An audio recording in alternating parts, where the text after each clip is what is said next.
cookie and PHP session. It's kind of magic for developers. It just happens. You make a couple function calls. The cookies are handled automatically. It's really easy. It's good for developers. So the HTTP cookie will have a session ID put into it set by the login code. Naturally, if we have users logging into a web application to access a members-only area, they also need to be able to log out when they feel like it on request. So traditionally, you'd have something like this URL at the bottom here, a logout.php script. And when that script gets accessed by a GET request from an authenticated member, we'll expire the cookie, and the session server side do whatever cleanup you have to do in terms of marking down when the user last logged in, the duration of their login, anything like that. So it's not immediately apparent that there's any kind of a problem with this. It all sounds like pretty typical stuff. It's only when you start thinking about users and malicious users that you start to see the problem. So it's kind of a tale of two users, Alice and Mallory, the malicious user. So Mallory's going to come onto this community website. Maybe they can sign up for an account themselves, and they'll go into part of this members-only section, and they'll post one of these images down at the bottom. So if it's one of these sites that's allowing raw HTML access, maybe they'll just stick in the IMG tag there. Otherwise, if it's some kind of BB code markup, they can do the same thing down at the bottom. The interesting thing to note is that the source of the image, it's not a JPEG or a GIF or anything. And you'd think that it's kind of absurd to be pointing an image at a PHP script, but as far as the browser is concerned, if that PHP script generates a binary image, that's totally fine. So it's really not strange, just perhaps not what you're used to. So where does the trouble start then? Well, when Alice then logs into the community site, the standard login procedure happens. She has her session ID stored in the cookie from community.com. She's now logged in. So maybe through some kind of social engineering or just luck, maybe the title of the post was especially intriguing, Alice will browse to Mallory's crafted post. So at that point, the HTML content's being pulled down to Alice's browser. The image tag starts to be processed, and the image has to be fetched. So this GET request is sent out to get the source of the image. In this case, it's this logout.php script. So to acquire the image data, Alice's browser makes a GET request to logout.php. And the cookie that has the session ID is sent along for the ride. That's the important bit. And I mean, why wouldn't it be? You're requesting something from community.com, and that's what the session cookie was set for. All of your requests to community.com will include this cookie. So then the logout script, doing its job, it gets the GET request from a logged in user with a valid session ID, and it dutifully gives Alice the boot. So being a developer myself, I've kind of abused a sequence diagram here to kind of give an idea of what the kind of flow going on here is. So the first part, we've got this attacker logging into community.com. So they post their login details. They either succeed or fail. They've got a valid account. We'll assume they've succeeded. So next, they'll post this malicious content. Following up, the victim logs into the website, posting their login details, getting the session cookie set. They fetch the page content from the malicious post, the malicious XML there. And then when it gets processed, there's going to be a whole bunch of these GET requests for all the resources that are on that page. Potentially a header JPEG, likely some kind of JavaScript include. But the one that's important is that get logout.php, because when that happens, you've essentially performed a pretty brute denial of service attack in the sense that anybody that browses to this one section of the community website is going to immediately be kicked off, and the next request they make to the community website is going to tell them to log back in. Mostly a nuisance, but still has implications. So, like I said, it's mostly a nuisance. And this is kind of where most developers, if they know about CSRF, will probably stop with their understanding of it. And it's kind of misleading because it's a purposefully toy example to kind of lead into the discussion. You'll have to suffer my bad puns, but it's bad form to log out with a GET request. If you're a developer, you should know this, that by the HTTP specs, get should be idempotent, which means essentially you shouldn't be performing any actions that have side effects when you get a GET request, such as logging a user out. You should always be using POST requests for that, otherwise it's kind of bad form. Nothing explicitly illegal, but it's recommended you shouldn't be doing that. So this example is kind of misleading because it might give you the impression that CSRF relies on the ability to post content to a target site, such as in this case, we logged onto this community page and Mallory was able to post an image tag. That's not required. It's not specific to image tags itself, like that bug track posting. You can do it with a whole bunch of tags, really. And it's also not specific to GET-based forms. So even if you are following proper standard recommendations and not performing actions with side effects in your forms, you're still potentially vulnerable to this CSRF attack. So if we go into that for a little bit more detail, the content creation rights requirement, you don't need to be able to put any tags on the site that you're trying to attack with this CSRF request. That's where that cross-site aspect of cross-site request forgery comes from, really. Again, it's not particular to image tags. When you start thinking about it, all of these resources that your browser has to acquire from a website, these are all invoking requests automatically. You never have to sit there and approve to have an image loaded. It just happens. These requests get fired off. So that's important to note, that you can really, really easily cause requests to happen with a specific source destination.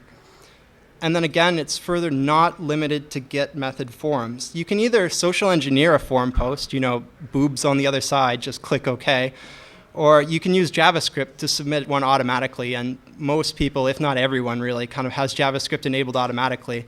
So if you submit the form through JavaScript, they don't have much of a chance to do anything about it. So when you start to take those things into effect, you kind of get more of a complex attack flow. So now you can see we've got an attacker on the left, but we also have an attacker site all the way on the right. So what happens is once the victim's logged in as before, sent their post details, you're trying to time this so you're using it with an authenticated user, the attacker will send some kind of luring link, again, trying to convince somebody to go somewhere. So it's a little bit of a social engineering point at this part. They've sent this luring link pointing back to their attacking site. So you'll send some kind of a message to this user saying, cool stuff's here, just come check it out. So next, this logged in victim will browse to this attacking site that's been sent to them through this lure, and they'll fetch some page content from the attacking site. So the target site, community.com or whatever it happens to be, has had really no implications on this flow so far. So again, we get down to the bottom here, and you can see the arrows cross over target site for most of them. As the XHTML that the victim has pulled down from the attacker site starts to get processed, you'll see a whole bunch of GET requests again, probably things that are on the attacker site, the style sheets, the JavaScript includes, but there'll be one particular request, or several really, that are being sent to the target site. So again, since you control the destination of some of these resources and requests, and you can use JavaScript to post automatically, the cookie that the user has gets sent to the target site, even though it's being forced from content requested from the attacker site. So I promised that we'd kind of learn some of these techniques through social network exploitation, so we'll kind of talk about that now. So what is VampireFreaks? Because I assume most people probably haven't heard of it. If I can summarize it in about one word, I'd probably call it goth book. It's kind of this bizarre combination of MySpace and Facebook aimed at like the industrial goth kind of underground culture. So it's a little bit smaller. Well, compared to Facebook or MySpace, it's a lot smaller, but it's still a pretty sizable site. We've got around 1 million members and around 3,000 online at any given time. Social networks in particular are appealing because just the nature of them makes them easy to attack. You've got it designed to be easy to embed content, especially VampireFreaks. I recommend that if you enjoy your eyesight or have standards about what websites should look like, don't go there, because it's similar to MySpace in that you get all these like meaty files embedded in things and flashing under construction GIFs. It's kind of like a time machine back to GeoCities, really. So because it's easy to embed content, that just works in our favor. Images, CSS, HTML. VampireFreaks in particular, they haven't done a whole lot other than blacklisting in terms of trying to limit what kind of content you can post. You have CSS control, you can put tags in directly, it's easy. Social engineering is easier on social networks. I mean, it just makes sense. You're on this social network to be connecting to other people. Some of them you might know, some of them you might not. So there's already a lot of social interaction going on these sites. And then it's easy to spread things because they're designed for sharing. You should be sending links around through your social groups. So that works in our favor too, really. So everybody always puts one of these in here, and I don't know if they're they're actually useful, but the vulnerability, this is about a year ago that I worked on this stuff. You find these everywhere. I've done it for work. I've done it for hobby things. These CSRF vulnerabilities are easy to find. So this one is mostly already patched. I'm not going to tell you which parts they messed up patching. It was disclosed responsibly, so the admin knew about it. I told them it was going to be released, 4 or 5 months after. All of the attack, I just did it with my own accounts, so it was never in the wild, spreading out MySpace worm kind of thing. There's not 10,000 users that have me as their best friend. Overall, the admins were pretty good about it. I find that's pretty common when you use responsible disclosure. Your actions are your own, not mine, yada, yada, yada. Don't blame me when you get arrested. So this particular attack flow, it's got an exploit located on my server, so I'm the attacker website in this case. It's post-based. I do a little bit of tracking with a tracking account, so basically when a user is hit with this exploit, it sends a tracking message to this particular account, just gives you a sense of metrics. And since I was doing it with my own accounts, I really wanted to make sure that, as soon as it got anywhere else, I knew about it immediately so I could kill it.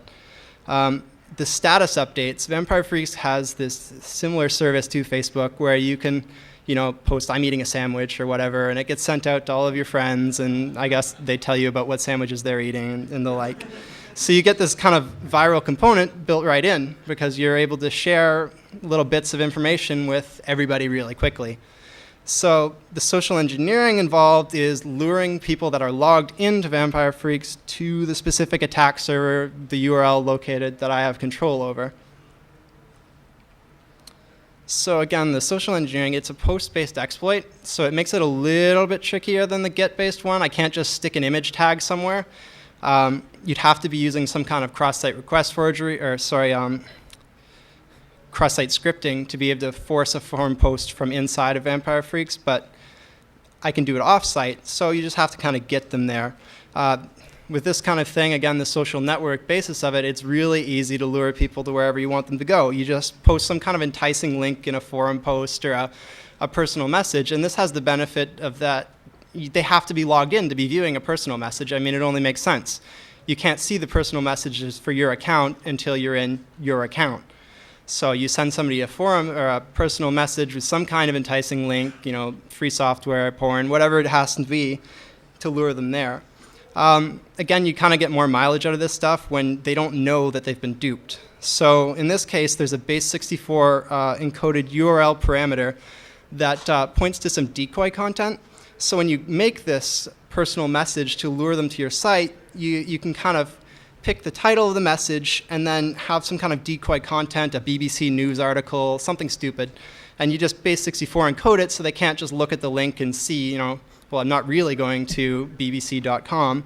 And then the main page of the exploit will just decode this URL parameter and then iframe the content as big as it can, essentially, to cover up everything else. It just looks like they've gone to whatever article it is, besides, the URL and the URL bar, but you can ask fishers about that. People don't really give a damn.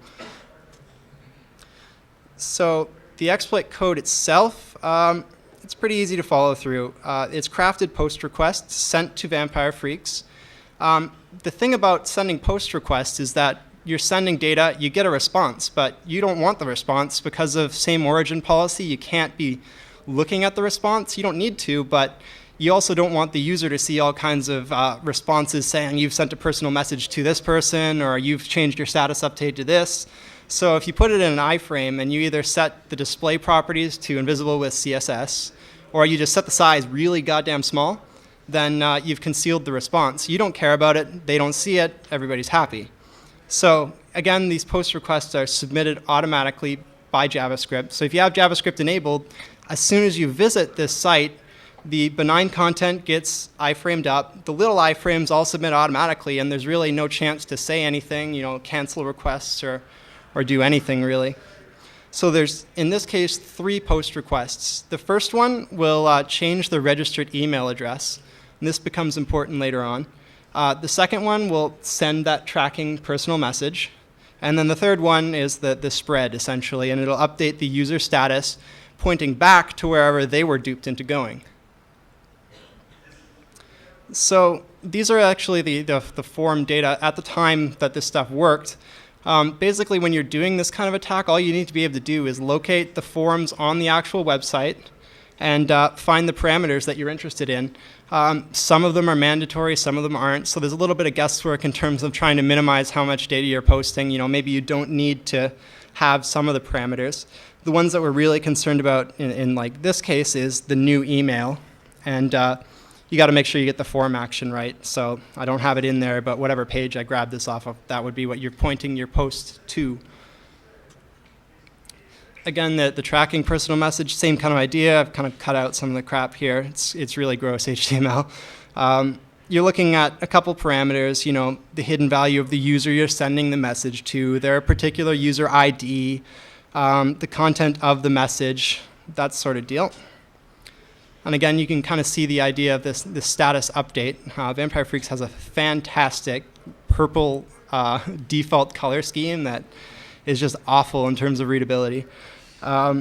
So again, you kind of get this. This one was a little bit trickier because there's a little bit of AJAX redirection, but it's just a matter of kind of going on the website with something like Firebug and tracing through the flow of how your post would normally go, figuring out the target of that post in terms of which script it's going to, and then which parameters are mandatory, what the value should be, so you can kind of make a valid request. You're making valid requests, you're just controlling what they are and who sends them. So the code sample in terms of what's on the server, I'm going to post the slides and links to all this stuff later. This cross-domain post function I took from another website. I have the resources in the end. It's just an easy way to generate iframes and form posts really quickly. Since I'm doing 3 form posts, it's just kind of a generic function to create these form posts.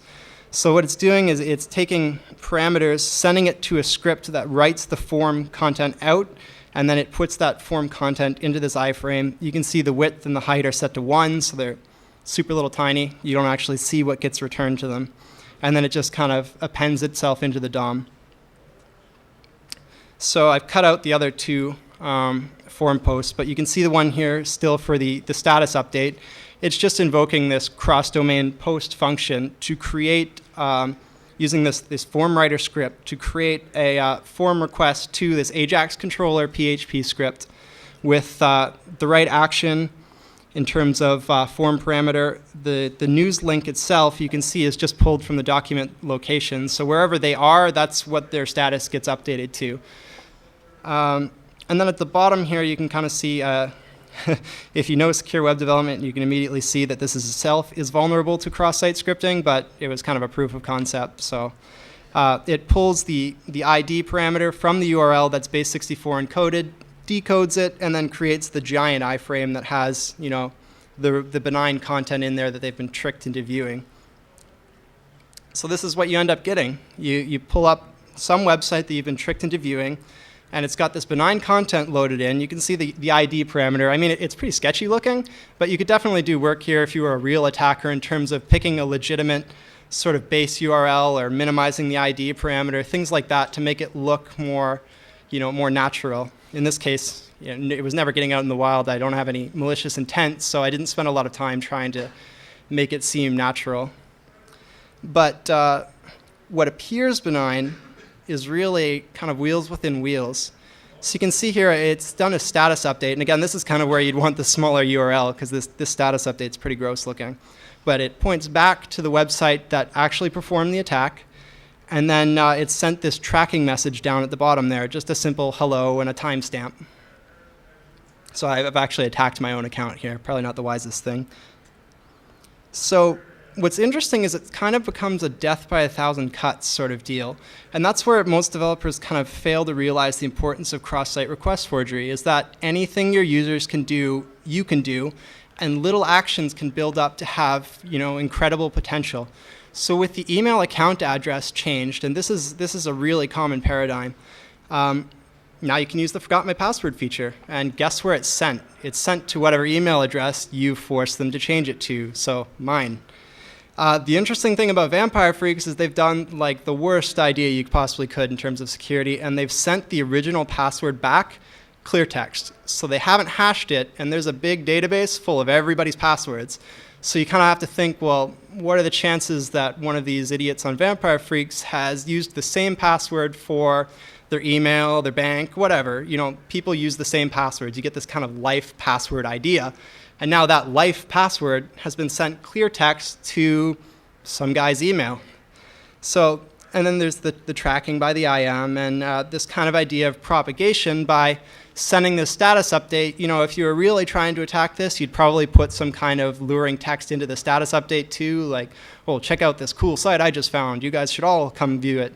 And so it'll spread sort of, Wayne's World style with all the little friends telling their friends who tell their friends, and it just kind of grows from there.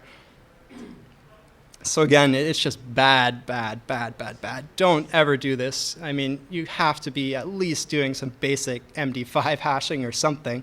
Because you can see here, username paradox, password snazzy pants.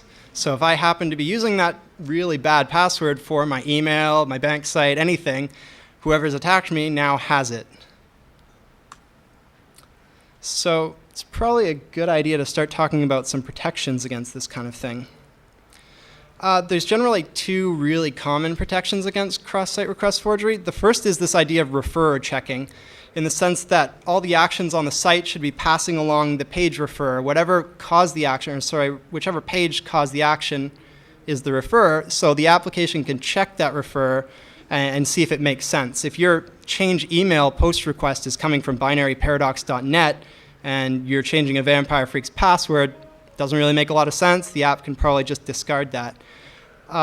In terms of being effective, it's strange because a lot of the research says that it's not effective because of things like plugin vulnerabilities. You can forge refer headers. I mean, obviously, if you load up your browser, you can force the refer to be whatever you want, really common. If you can control the request, no problem. But it's a lot harder to spoof this refer when you're doing it remotely through a cross request. So is it effective? Possibly, maybe not.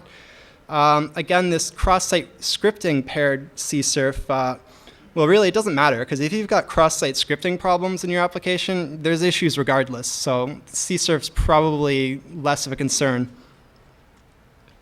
The traditional method is this idea of a nonce, and it's just a difficult to predict key or secret that the application can generate per request, ideally, and stick it into the form. So the server comes up with some secret, and it tucks it into the client session, so that's server side, and then it writes it out as a hidden form parameter to all of the forms it sends the user. So when future requests come back in, if they've come from the application itself, that secret should match up with whatever's in the session. And anybody outside of that kind of scope, well, they can't know what that nonce was because they can't see any of the content being sent from there because of this idea of same origin kind of policy in the browsers. You can use cross-site scripting to bypass this. If you can access the DOM on the site somehow, you can pull out the nonce and then generate it again or do all kinds of trickery in that sense.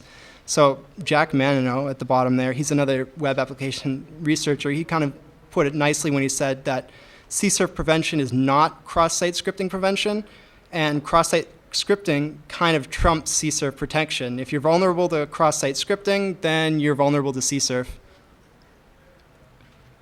So you can see that's what VampireFreaks did in terms of their email changing script. The interesting thing to note here is that this hidden parameter validate that they've added is not being generated per request. So it's being generated per user account, which means based on the look of it, probably like a SHA-1 hash or something. They're hashing some detail related to your account, and since it's not being generated per request randomly, If somebody then went and figured out what they're hashing and what the relation it is with your account, if it's like your first name or your last name concatenated together and then hashed, then the protection's broken because the attacker can just use the same scheme if they're targeting a specific user by hashing it ahead of time and then including it in all of their posts. So it's always recommended that you be generating these nonces per request and ideally as randomly as possible. So there are some other attacks and benefits that aren't immediately apparent for this kind of thing, and then I'm going to relate it to some other attacks that aren't sort of the typical cross-site request forgery, but share enough properties that I think it's appropriate. One of them, and one of my favorites, I think, is it's called a cross-protocol attack. And it's largely the same as CSRF, except you're not really duping authentication in this case. What you're doing is aiming the payload form data at a non-HTTP service, which sounds crazy, but when you start using the right kind of form encoding generally used for file uploads, and you start having these non-HTTP services that are very generous in terms of what kind of junk data they'll let you have before a valid request, you can do all sorts of nasty things. And this, again, is another older attack. I'm going to butcher the name here. Johan Top, probably.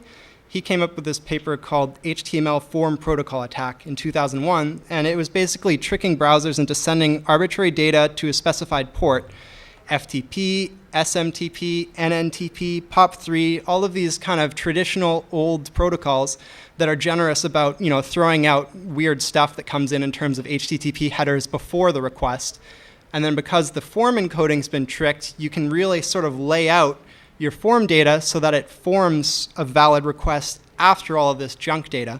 So if the junk data is discarded and you've got a valid request, then, if you're using FTP or SMTP, you can start putting put commands and things like that with arbitrary data that gets forced. So what happened was most of the major browsers, the easiest fix, they just started blocking ports by default that weren't related to HTTP. So the IRC port, the SMTP, ports that you should never really be sending HTTP data to, they just blocked them. The fun part and what makes it relevant to this talk is that in the past year, cross-protocol attacks have kind of had a resurgence thanks to GoTC security. And blacklists themselves, they're never perfect, right? You have to know all the bad ports and all of the services that could be on them and specifically block those ports. And you have to be careful because, if you block the wrong ports, maybe you're breaking some enterprise application and you've got developers and businesses breathing down your throat. So what they did was they had two separate attacks. The first was the Firefox XPS IRC attack, and the second was a Safari version. The first one, the Firefox one, what happened was through this blacklisting process, Mozilla forgot to block the default IRC port. And they were able to reflect IRC spam to specific IRC networks. And what happened is through the process of this reflection and the cross-site kind of request forgery nature of it, is that the people spamming these channels weren't GoTC security, they were whoever happened to browse the website. So they're getting K-lined off their own channels. If you can trick developers from those channels or users or anybody to view this web page, suddenly they're spamming their own channels and the moderators kick in and start banning their IPs, but some of the moderators are then getting tricked into going to the channel or the exploit, so they're banning themselves, and it was a mess. Safari, this one was interesting because their block list was good, but they had one of these old C vulnerabilities in terms of the unsigned short overflow. So if you added the right amount, it would overflow a blocked port into a new number that wasn't blocked but would be decoded to the same when it overflowed. So like it says here, you add 65,536 to a blocked port, you get a new number, it's not blocked, so troll on. The interesting thing about a lot of these attacks is that when you think of the exploit flow, you're obscuring the origin of the attack, really, in the sense that it's very hard to connect it back to whoever set up the attack site. The user requests bad content from somewhere, and then the bad content forces the user to perform an action. So unless you can get access in terms of what sent the user there, either their browsing logs or if it was posted to the website itself, the luring URL, then there's really not a whole lot of ways to link the attack back to the attacker. The attack source is the user. And again, what the user can access, the exploit can. This becomes interesting when you start thinking about the general idea of firewalls, because the attacker can be outside of the firewall and the victim inside. And if you can send them a link when they visit it, the attack is coming from inside the firewall. So they're able to access intranet resources, networking equipment, test servers, whatever you normally consider off limits is suddenly available because it's the user themselves that are performing the action. There's been interesting research in terms of these small office, home office routers, because if you can trick one of these users to view the content, you can access the router from the user's perspective and do things like reflashing the firmware, changing the DNS server addresses, really anything you can do through most of these control panels. They weren't really hardened because it's assumed you're accessing it from like 192.168.1.1 or something, the local net block. So you can do a whole bunch of bad things with that. So I've kind of got this picture of it here to just really drive the point home. So you've got the attacker sending this luring link through the firewall to the victim. The victim then goes out, accesses this attacker site, and pulls content back through standard HTTP stuff through the firewall. Not going to be blocked unless the attacker site is already known as some kind of bad site. And then from there, you can fire off requests to anything, really. And there's been work in terms of doing some strange sort of port scanning techniques by loading up images that point to a whole bunch of stuff that you think might exist. And then you can kind of time how long it takes for the image to load or not load. And you've been able to discover whether there's boxes at certain addresses or services on certain ports. So you can actually use this kind of idea to port scan things behind a firewall. So I thought I'd throw this in at the end here just because it's getting so much attention lately. There's this attack concept called clickjacking. It's kind of a terrible name, but everybody wants a cool name for all their new stuff. I consider it almost an evolution of cross-site request forgery. There's probably a lot of people that are going to disagree with me on that one, but you're still forcing authenticated client actions. You're just doing it in a different way.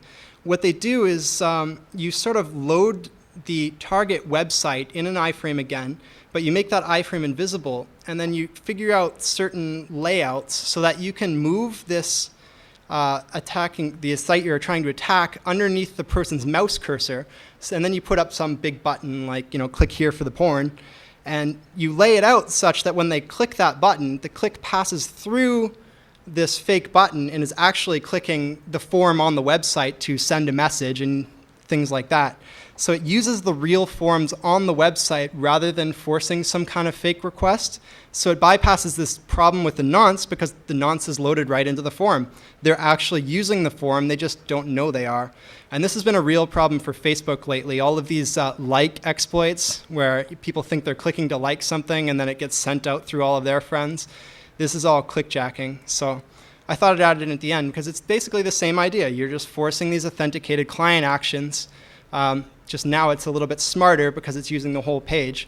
And they're getting better in the sense that they even worry less about trying to lay the fake elements on top of the valid elements because with JavaScript, you can just have it all float around the mouse. So if you move the mouse over here, then the page zips over to here. So there's really no way to not click on it. If you click somewhere outside of this fake button, you're still clicking on the form. If you click anywhere inside the page, you're clicking on this form. So it's been awful in terms of trying to protect users from that.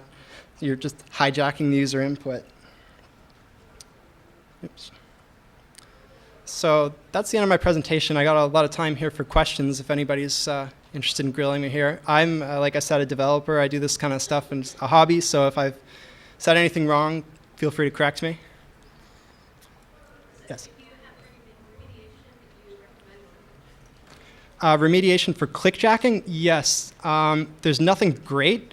Obviously, you can use something like NoScript, turning off JavaScript. But again, you can't recommend that to your grandma because either she'll just stop using the internet or she'll allow anything anyway. One of the newer techniques in terms of fixing clickjacking is an extra X header that you can put into your websites that say, I should never be iframed. If I'm being loaded in iframe, just break. The problem with that is because it's one of these X headers, you need browser support. I think IE8 has it, the new Firefox has it, but websites have to opt into it, and your user has to be using one of the right browsers for it. There's other kinds of iframe protection techniques. A lot of websites have hunks of JavaScript up at the top that try to detect when they're being framed and they bust out of it. There's been a paper, I think, last year. I don't know if I have it in my resources, and I can't remember the name, but they surveyed a bunch of these websites with the frame busting JavaScript and found that most of them did it wrong, and you were able to still iframe the pages. So really, the only effective defense against clickjacking is this extra header, and it's not really pervasive yet. So, yeah. As far as I understand, actually, no script will block clickjack attempts, even if you don't have block all global scripts turned on. I think you're right. Yes, there's no script in particular has extra cross-site scripting protection, and I think you're right. They've added a special clickjacking protection. So you're right. It's probably better advice than I'm admitting to tell people to use no script. Even if they allow global scripts, like you say, I guess it'll still probably block these clickjacking attacks. So any other questions? Pardon? Well, I put that in there. I'm from Toronto, so we just survived the G20 stuff, and there's a lot of injustice still going on there. Byron, in particular, was a CISP security professional who was doing some questionable things pre-G20 to kind of illuminate this idea of security theater, taking pictures of the cameras and the fences that were being installed, supposedly buying things that were on, or that would potentially get you on a watch list. And they picked him up, and he's still being held without bail. So this Friends of Byron wiki is being run by the Toronto Hack Lab. He was affiliated with them, so they're trying to collect sensible resources and try to raise awareness. At the back there? Can't really see because of the light. Thanks for the talk. I wanted to, you briefly mentioned and skipped away from using refer headers as a protection. Right. I'm glad that you focused on the NOS solution because I think that's a better solution. Yeah. I just wanted to point out that there are concerns about refer headers in general, and there are people who've got the refer headers turned off to alleviate cross-site surveillance. Right. So if you decide that you're going to protect your website with the refer header, you're going to actually be blocking people who are concerned about cross-site surveillance. Right. So his comment at the back there was that the refer protection that I mentioned being not all that great.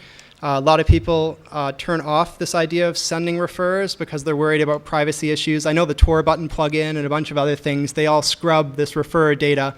And as he mentioned, if you're using this refer data to kind of determine when the requests are valid and when they aren't, if somebody's turned off sending refers because it's something valid to do, then all of your forms will just break for them because that'll look like attacks. Any other questions? No, they're back there? Okay.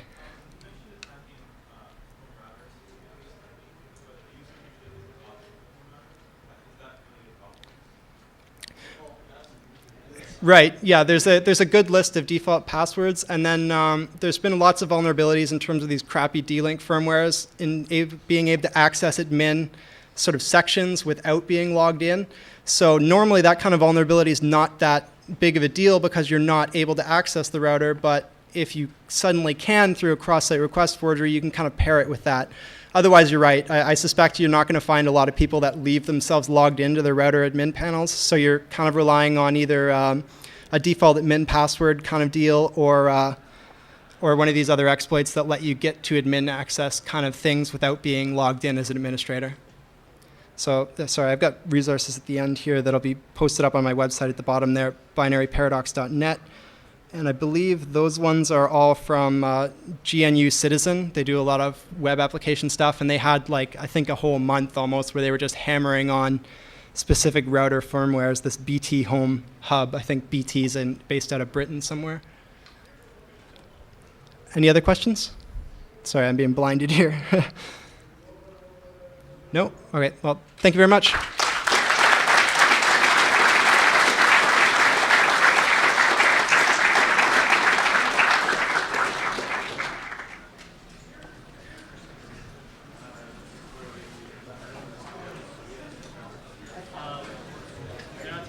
Fabulous presentation. Thank you very much. Let me give you a card Oh, okay. in case you're ever looking for a job Oh, excellent. in California. Thank you. Thank you for your business choice. Your website is real. Their SSL service is broken, so I was looking for someone from there. Pardon me? Their SSL service is broken, so I was looking for someone. Actually, well, see, I don't really want to mention this too much, but I was CIBC. I was working on a co-op term with the President's Choice Financial application, so I can probably get you some contact information if you drop me a line or give me your email address or something. If I take your advice for it. Okay. I'm not affiliated with them at all anymore. This is just kind of a college sort of co-op program, but if you have serious information to pass on, I can probably find you somebody there. They only, it's not a security problem. If we try and negotiate TLS to Flames, which we do in the program, the server will never read it. Just drops the connection. So I would like to email someone there and say, hey, we would love to not have a special hack in the program. Right. So Tim, to see if I can get your information, this is mine. I have a coworker that's he's similar problem to this that you were mentioning. Okay. They refer to an individual that you know quite at that might be able to have information to solve the solution. I won't get into details right now regarding this situation. He is the way over here. Okay. And I think there's some great things that can make it work. Sure, no problem. I'll drop you a line with Jeremy. It's just Daniel at VampireFreaks. No problem. No problem. I really enjoyed the monkey spear. Thanks. Pardon me? Nope. I'm just trying to pack up here and get out of the way. I'm sorry.